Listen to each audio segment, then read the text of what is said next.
Hello everybody and welcome back to another mod review, with this time with me on the webcam for some reason. And today we're going to be looking at Artifact of Evolution PlusPlus by Lunzier. And this is probably like one of the craziest mods you can get. And the fact that this is server side, meaning that the other people don't have to download it, makes this mod so much fun to use. So basically what it does is it makes it so that you can choose what items the monsters get on each stage. So like if you want them to get a random item each stage, you can do that. If you want them to get 10 random items each stage, you can do that. Like say you want them, on this stage, I want them to have shaped glass, but on the next stage, I'm going to take that shaped glass away. That's exactly what you can do with this mod. So what we're going to do is we're going to look at the config, and it's a little confusing at first, but once you figure out how it kind of works and how to like parse the code and stuff, it's super fun to set up. So you have a list of custom stages that you can do. By default, it's set to 20. I have it set to 10. Oops, I'm in the logbook. Sorry about that. Oh no. And then you just choose each stage what they get. So it comes with the default setup, but I can walk you through a bit of mine. So we're gonna look at the config here. Sorry, there's lots of comments in this and like in different language. I'm gonna delete some of that so it's a little bit easier to read. But you see we have the first section is enable message, enable the mod. Oh, I don't even have the mod enabled. Quick cut. All right, and we're back. Sorry about that. So enable mod, true. Item pool random style, I just have that set to true. I don't know what that means. I think it means allow yourself to be affected by this ban list below. And then enable message, send it in the chat what the monsters get and lose. The ban list is pretty important. A lot of the vanilla items that are banned by default are on there. Lots of like items that are useless on them that can't use, squid polyp, stuff like that. One item that I do ban permanently is the teddy bear, tougher times. I'm not really into them having that one because it's super annoying. But yeah, you can go ahead and customize this however you would like. And then the meat of the mod is here, those stages. So the first setting is a custom stage number. You can choose what item to get each stage. So the way this works is you type the name, the item ID of the item you want to give them, and then the ampersand, and then the number of them you want to give them. So if you wanted to give them 5 pearls like I've done here, is there any way I can zoom in on this? Yeah, there we go. 5 pearls. You type pearl and 5, and then separate it by a comma and a space, and then the next item you want to give. So on stage 1 they get 5 pearls, 5 mochas, and they don't lose those. Those are permanent items in my scenario. Stage 2, lunar bad luck, that's purity. Syringe, secondary skill magazine, that's backup mag. Sprint out of combat, that's red whip. Utility skill magazine, that's hard light afterburner. And equipment magazine void, that's lysate cell. And then you see what I do is I copy and paste this because I want them to lose these items on the next stage. I paste it down here and I go ahead and I turn them all to negative numbers so that they lose all those items. And then it just goes on and on from there. So what we're going to do is we're actually going to go take a look at what that looks like in game. I use this for simulacrum, but it also works for regular classic mode. What I can show you is I go ahead and turn evolution on. Is basically every 10 waves you go through the portal, the monsters get a new set of items. I'm not actually going to play all 10 waves, but you see the monsters items are 5 pearls, 5 mochas. They keep those in my scenario. That yours could be totally different. You can do whatever you want. I have both one setup for simulacrum, and then I have one setup for classic mode. So I'm going to go ahead and hit the next stage. That's the same thing as going 10 waves in simulacrum. And see, now the monsters get a different set of items you can see up there. So the way it works is like the reason I have these sets of items is because I wanted the monsters to have no cooldowns. So I thought that was really cool. So this is also now an advertisement for my Big Ulacrum game mode.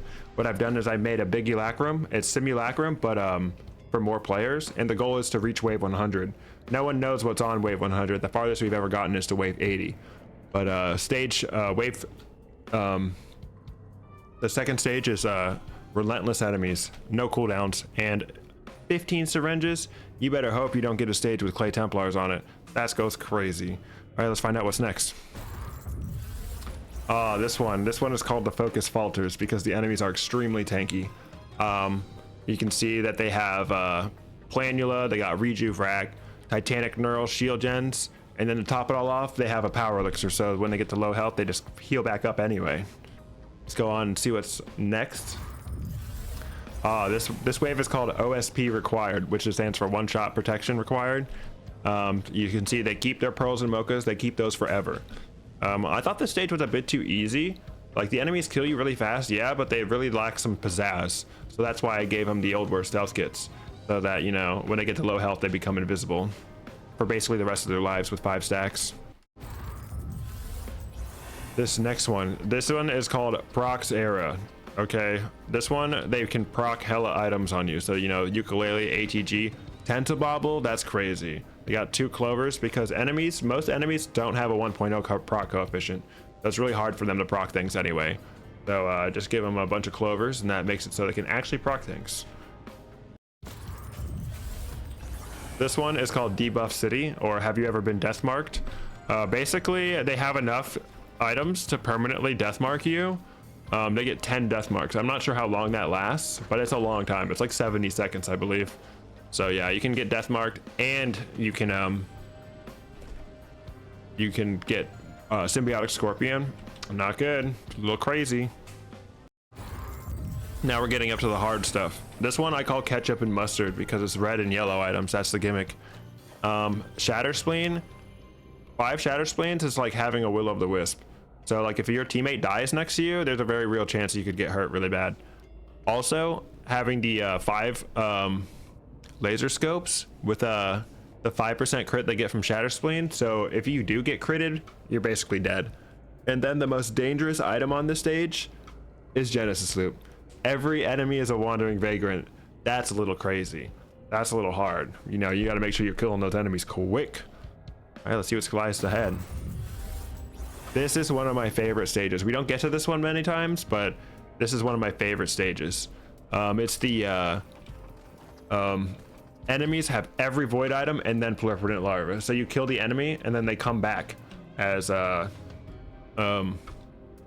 basically a void enemy with all the corrupted items. And again, you know, this scenario I'm putting out is it's my own. This is one that I've created, and the one that comes with the mod is totally different. I spent a lot of time configuring this, but I can go ahead and put it in the description. What you can do is you can just copy, delete everything in your config file and just paste what I have in the description into your config file, and then boom, you have it. And then this is for wave 90 to 100. This is like the very last set of levels. This one is meant to be extremely hard, very almost impossible to survive.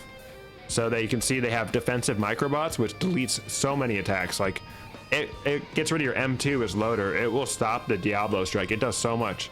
And then unstable testicoil. That one is really hard. If enemies get that, it's super hard. And then Ben's raincoat used to be different, which is why I gave it to them. But now it's just kind of pointless for them to have, but I just leave it there anyway. Because really it's all about the testicoil. This is like the don't die to testicoil stage. And then after you get past wave 100, that's supposed to be theoretically impossible. So let's go ahead and take a look at what happens then. Yeah. So I basically just give them a bunch of random items and just hope it kills you. Originally I did like 1,000 gasolines and 1,000 ammunition tanks. So like if one person died, everyone died. But that's not very fun. If I wanted to do that, I just turn on Artifact of Death. But this is a little crazy. And since I've never gotten past this stage, I haven't had anything before this, or after this, I should say. But I would assume if I were to make anything beyond this, I would just stack it again. I would just copy and paste it, and they just get a bunch of random items again. Well, let's page up and let's see what's next. Yeah, nothing, same items. All right, well, that's it. That's Artifact of Evolution ++. Definitely one of the craziest mods. If you can't see how powerful this mod is, I don't know what to tell you, because I love doing this. But anyway, thanks for watching the video. You know, as always, mod will be in the description, and if you like the video, please like it. My command video was super fun, and a lot of people seem to like that one. So if you like more stuff like that, definitely get subscribed. You know, a lot of Risk of Rain content coming here soon, so catch you later.